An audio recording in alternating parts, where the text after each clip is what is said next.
Yeah, that's what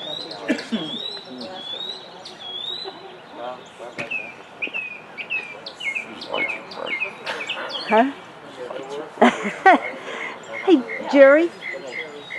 Jerry, can you turn those lights out? Yeah. Thank you. Hello. Hello, Matt.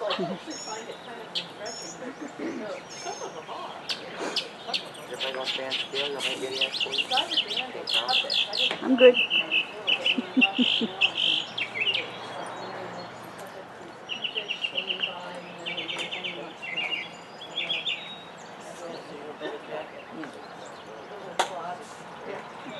Good job, Yuri.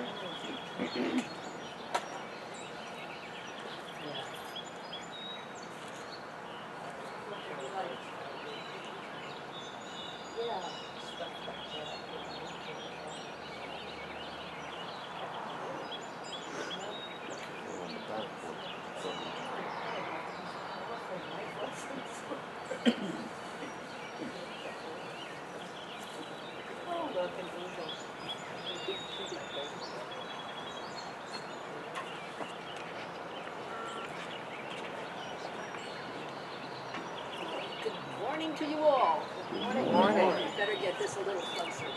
Make sure. It's a good thing my husband is around. Yes. He wouldn't be able to. Pull it up a little bit. Thank you. Okay. Right up the nostril. Does that work? Does that work everything? Turn it In here. Hello? A little louder. A little louder? I can get loud. Okay, there you go. There you go. Okay, as long as that's kind of loud. That's pretty good special. Right. Make friends.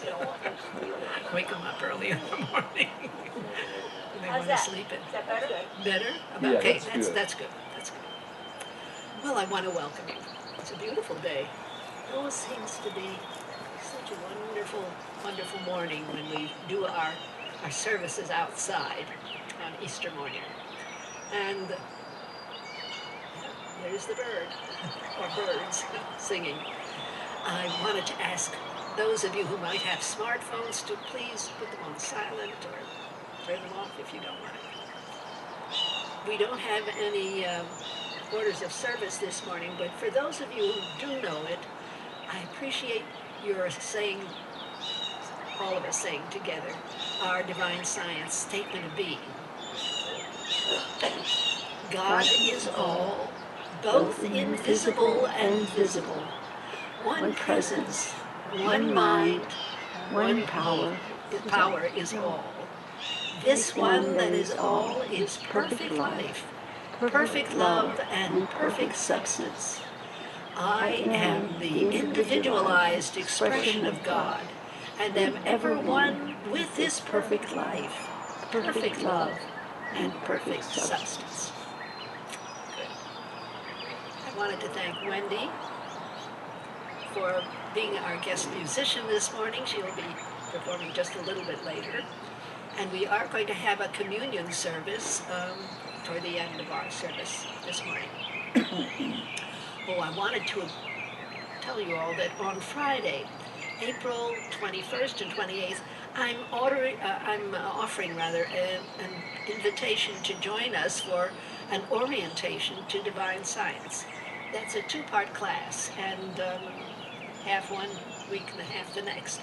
And it's about some of the basic ideas in divine science, time to talk about where people came from and their basic feelings about various precepts of Christianity. And the second part is about how divine science came into being. It's an interesting story. We have a good time.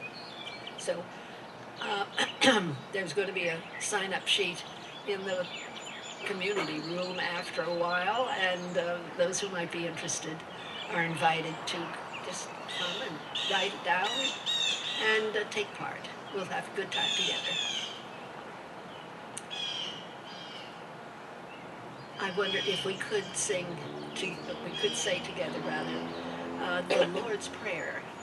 We do it from the Aramaic. It's an affirmative prayer when we say it as the people of Jesus' time said.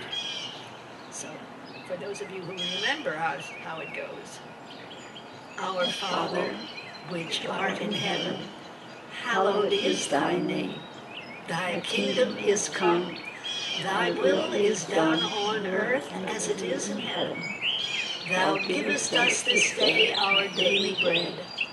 Thou forgivest us our trespasses, as we forgive those who trespass against us. Thou leadest us not into temptation, but dost deliver us from all evil. For thine is the kingdom, and the power, and the glory forever. Amen. Change this because I had a considerable angle here. 1 foot in a hole and 1 foot on a mountain. My talk this morning is entitled, It Was Inevitable.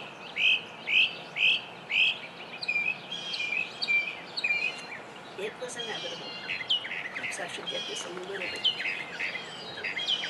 Maybe that would be. Okay.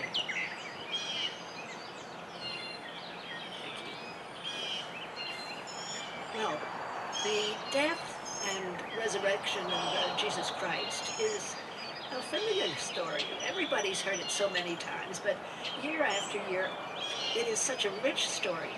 I try to shine the light of our attention on something, some particular part of it. That which is so old, CE 33, becomes fresh and new and I hope pertinent to our lives right now in CE 2017. None of the Gospels reports exactly the same story. They all differ in pretty important details, actually. But in general, what they say is that Joseph of Arimathea, late on Friday, went to Pilate and asked if he could have Jesus' body. He got permission, and he went to the cross, took the body down from the cross, wrapped it in linen cloths, and placed it in a temporary tomb. Saturday was the Sabbath, of course, and Jews are not allowed to work on the Sabbath, or were not allowed. But very early on Sunday morning, a group of Jesus' followers, the women of the group, went to the tomb with oils and herbs to finish preparing the body for its final resting place. The women found an empty tomb, to their horror. But then, within just a few moments, depending on which gospel you happen to be reading, they found either one or two angels were in the tomb, glowing. It scared them to death. They were truly frightened, surprised. But the angels told them, don't be afraid. And then the angels delivered the wonderful message that Jesus is alive. He had come back from death just as he said he would. The women are both frightened and overjoyed all at the same time. And they hurried back to Jesus' followers to tell them about the empty tomb and what the angels said. The men don't believe them, until a few of them go running to the tomb and find out, yes, indeed, it's empty. Jesus' body isn't there.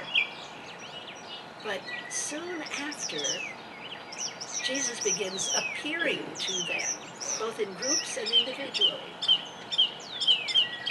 One of the most interesting appearances occurs when two of Jesus' followers, a man by the name of Cleopas and a friend of his, we don't know his name, they start walking to Emmaus. That was a small village about 7 miles from Jerusalem. And they're earnestly discussing between themselves what's been happening in Jerusalem. And then there's a stranger who happens to be walking nearby, who approaches them and asks them what they're talking about, what they're discussing. They are feeling, of course, miserable, grieving, and frankly, they're astonished that this man, this stranger, hadn't heard about what had recently been going on in Jerusalem. They tell this stranger that Jesus of Nazareth, who was a prophet and a holy man, had been turned over, handed over for crucifixion by their own high priests and rulers. And they had so hoped that he was the one, he was the special one, the Christ, who would set Israel free from these oppressive Romans who ruled them with an iron fist and demanded such high taxes from them. It had been 3 days since his death, and now some of their women folk couldn't find the body in the tomb, and they were having visions of angels, and the angels were telling them that Jesus was alive. Well, others had gone to the tomb and found that, yes, indeed, Jesus was not there. There was no body. Then the stranger spoke up. And this is the Phillips translation of Luke 24:25. He says to them, "Oh, how foolish you are! How slow to believe in all that the prophets have said. Wasn't it inevitable that Christ should suffer like that and so find his glory?" Then, beginning with Moses and all the prophets, he explained to them everything in the scriptures that referred to himself. They were by now approaching the village to which they were going. He gave the impression that he meant to go on further, but they stopped him with the words, "Do stay with us. It's nearly evening. The day is almost over." So he went inside and to stay with them. And then it happened. While he was sitting at the table with them, he took the loaf, gave thanks, broke it, and passed it to them. Their eyes opened wide, and they knew him, but he vanished from their sight. They had not recognized him up to that point. But going back to the scripture, then they said to each other, "Weren't our hearts glowing while he was with us on the road and when he made the scriptures plain to us?" And Cleopas and his friend got up right away and hurried back to Jerusalem and found that the group was now saying that Jesus was alive. He'd appeared to Peter. And while they're excitedly talking among themselves, Jesus appears to the whole group. They're shocked. They're frightened a little. They were joyful, bewildered all together and all at once. And he says to them, "Here and now are fulfilled the words that I told you when I was with you, that everything written about me in the law of Moses and in the prophets and Psalms must come true." That's how it was written, and that's why it was inevitable that Christ should suffer and rise from the dead on the 3rd day.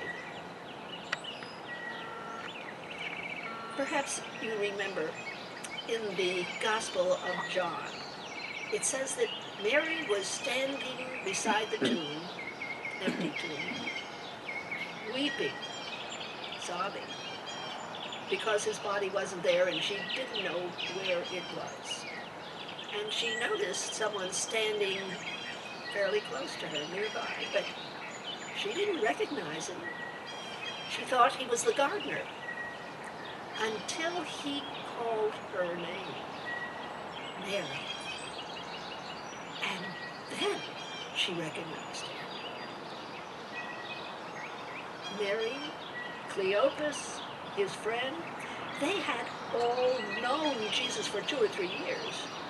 They'd followed him all over Galilee, to Capernaum and Tyre and Sidon and Bethsaida, to Bethany and Cana and other places, and finally to Jerusalem. And yet they did not recognize him at first.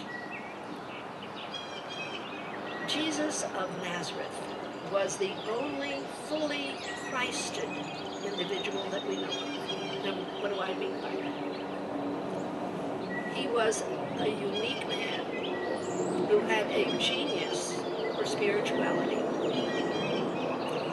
There have been a sprinkling of geniuses down through the centuries, and we know their names. Names like Leonardo da Vinci, Buddha, Plato, Beethoven, Einstein, Shakespeare.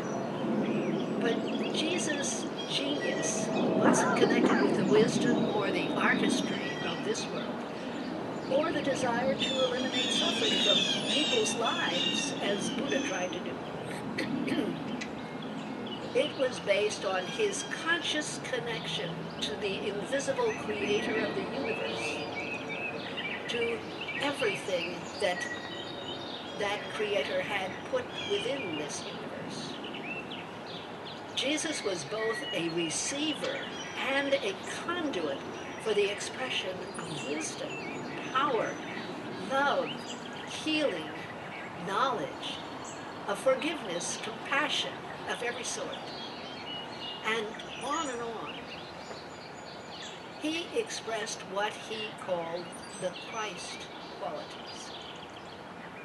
Jesus fully demonstrated the image of God attributes, those qualities that everybody has within themselves, those attributes which are in fact our soul nature. Now the rest of us has all of that.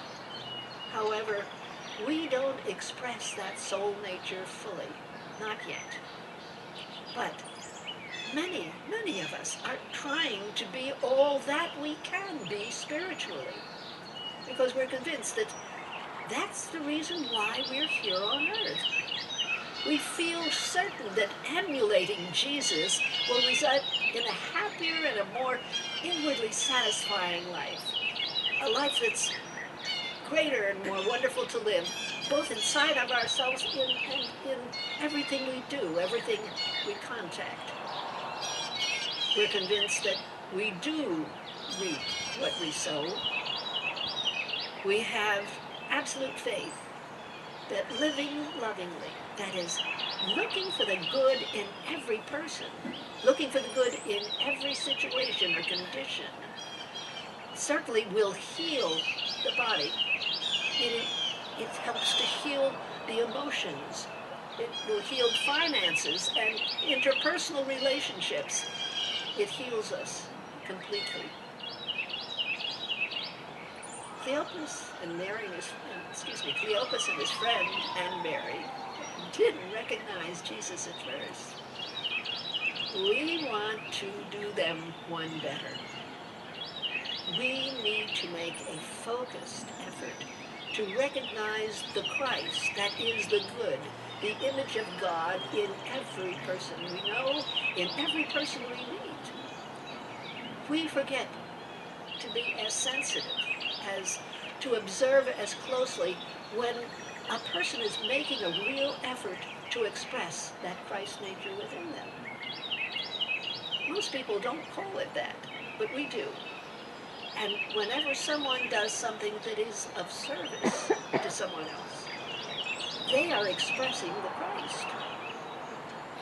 If a person gives money or energy or time to a worthy cause, or they make an effort to cheer somebody up who needs cheering up, if they give an honest compliment or praise someone's sincere effort to do something good, they're expressing the Christ within them, the soul qualities. And we need to recognize that. We need to do exactly the same thing, however, for ourselves. That is, say kind things to ourselves. Try to make an effort to acknowledge to ourselves when we try to be of service to somebody else.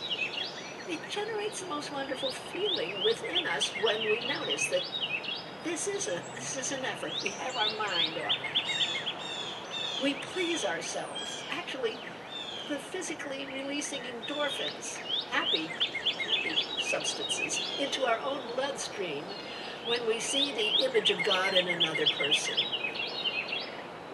Don't ever ignore the powerful blessing that you can be in the world by recognizing the Christ within yourself, those Christ qualities, as well as those same qualities in other people. Today's talk is entitled, It Was Inevitable. Jesus certainly saw it as inevitable, he said several times, that he lived the life he did live. It was a very successful life, right up till the very last, at least according to the way the world would judge it. He was happy to have served a life that was of such great service to others, and then suffer a painful crucifixion, and finally to rise up from death. God sent him to fulfill that plan, a plan that had been prophesied from the time of Moses and through all of the prophets. There is no question that there is an equally important plan for everybody sitting in this garden this morning. In fact, for everybody on earth.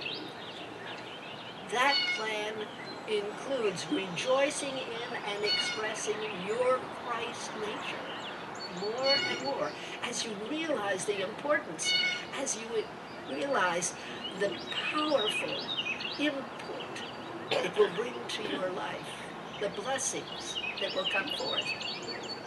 That is your plan.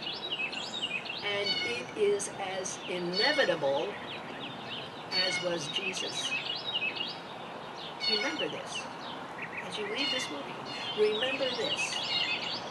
The full flowering of the Christ nature, your soul nature, is in you. And its coming forth is inevitable. Shall we bow our heads this morning and give thanks? Give thanks for the birds who are in full song. Give thanks for the beautiful sunrise, the light that surrounds us, the freshness of the morning. Give thanks for the example, the sacrifice, the glorious contribution to the world that Jesus of Nazareth, Jesus, the fully expressed Christ of man, what he gave to the world. We give thanks for all those blessings that we have today, both seen and unseen, the love of friends and family, the fact that we drove here today in a car that's operating, a comfortable home, sufficient for our needs. There are so many, many gifts, and they become invisible to us rather than something for which we should be grateful day after day. Right now, we will have a moment of silence where we can give thanks for Jesus, for our blessings, for the blessings of those we know and love, for the good that truly is here in this world.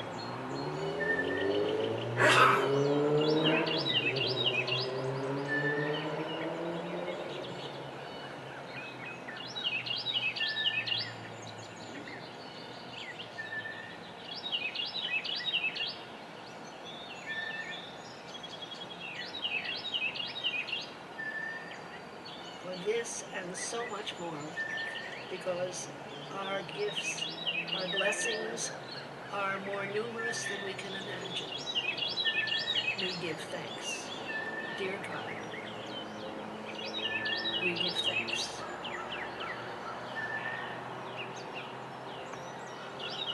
And now, shall we have a musical interlude?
have the blessing of the gifts? Do we have baskets? Forgot to bring the basket out, sorry. After a small moment of patience, we will take an offering.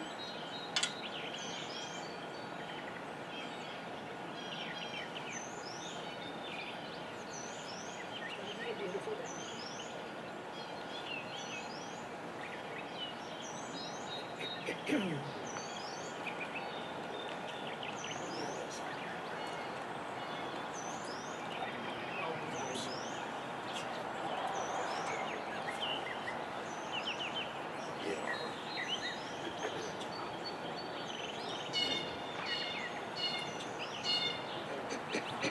Sorry about that.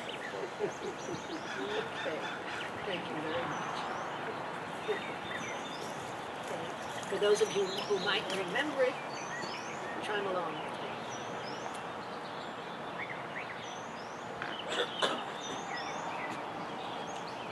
Today, I acknowledge God, omnipresent, omnipresent, as the source of all good, as the source of my good. With With this this acknowledgement, I accept His will, which is abundance in every aspect of my life. I release all sorts of lack and limitation, and I am open and receptive to the increased flow of abundance to me right now. I joyfully accept the gifts of life and give freely of the special gift that I am. Through me, God omnipresent blesses and multiplies this gift for all. Thank you, dear God.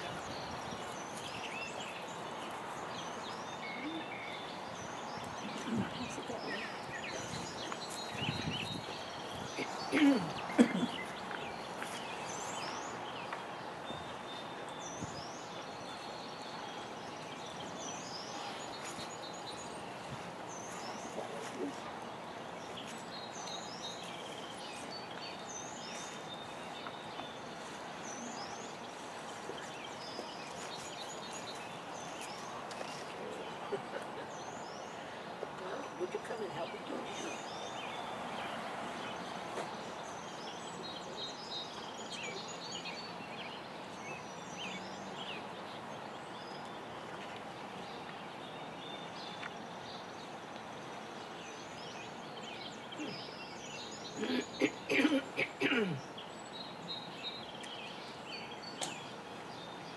Some of the meanings of communion are to share and to receive, as when two people share with one another. They both give and they receive from one another. Today we're going to be sharing communion, but the one that we're going to share the most with is going to be the person who will be on our right side as we make a circle. Excuse me. In our communion service, we look into their eyes and we say, I behold the risen Christ in you. And we gently put a piece of bread that's dipped into the grape juice into their mouth. I behold the risen Christ in you means that I look past the outer human shell and I look inwardly. I look into the inner dimensions that are your true self. Eternal, powerful, loving, made in God's image and likeness, always rising up in peace and in inner wisdom. Today we use these ancient symbols, the symbols of bread and wine, because they are symbols of sharing. And they are also symbols of God's love made manifest to us through the sacrifice and through the glory, the triumph of the life of Jesus of Nazareth. Most of all, though, we celebrate our ability to participate with and fellowship with God Himself, who knows each and every one of us, and who loves us to our depths, and always will. Shall we make a circle?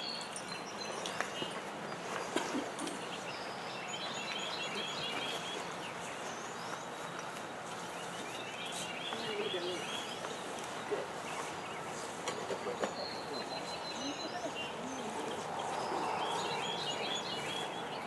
Hear the sound?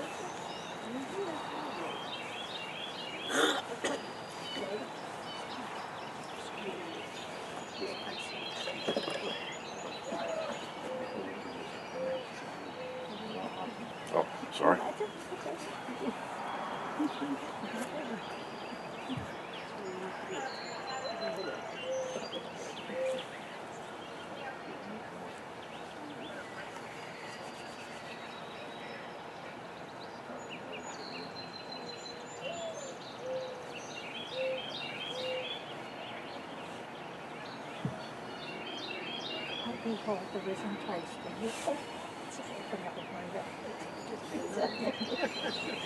Let's try again. Let's get it too. One for the birds. Yeah. Behold the risen Christ in you.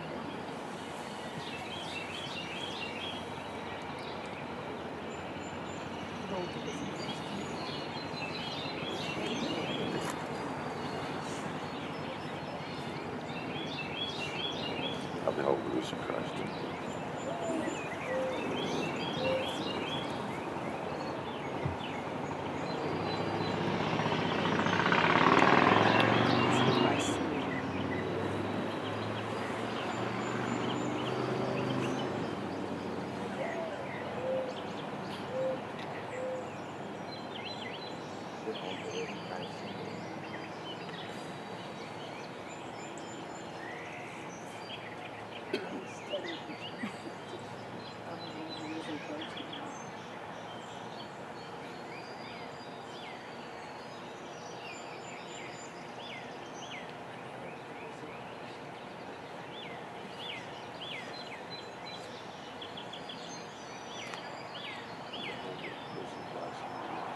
I behold the risen Christ.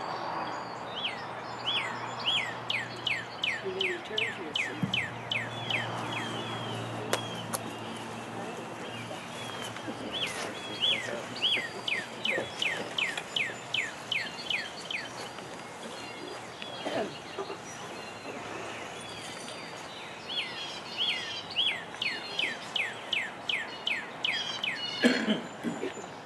Ordinarily, we would end with a hymn, but instead today we are going to end with an opportunity to turn to one another and wish each other a very, very happy Easter, a joyful Easter day, won't you? Each and every Happy Easter. Happy Easter. Right back. Happy Easter, Bob. Happy Easter. Happy Easter. Thank you all so much for coming this morning. Just want to tell everybody that we're going to Anthony's for breakfast. Everybody, who else going so we can tell them when we get over there. Pretty much everybody. Okay, Jerry and Bob Peter's coming, so I'd say at least 12. 12. Are y'all coming? Well, Alright. it's all right. Alright, we're not gonna eat. That was our breakfast. That was your breakfast. I know better. So anyhow, everybody that's, Jerry, if you were to go ahead and sit and get us a table for 12 or 13, we should. I'll do it. Yes. Find out Do it if all. my family's the land of the living or still Oh, the excuse land me. of not. Excuse me too.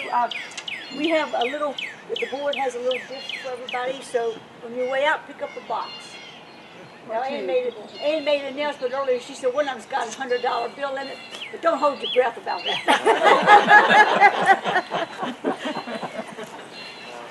Thank you, Ann. Thank you. Very kind of you. Everybody grab a chair. How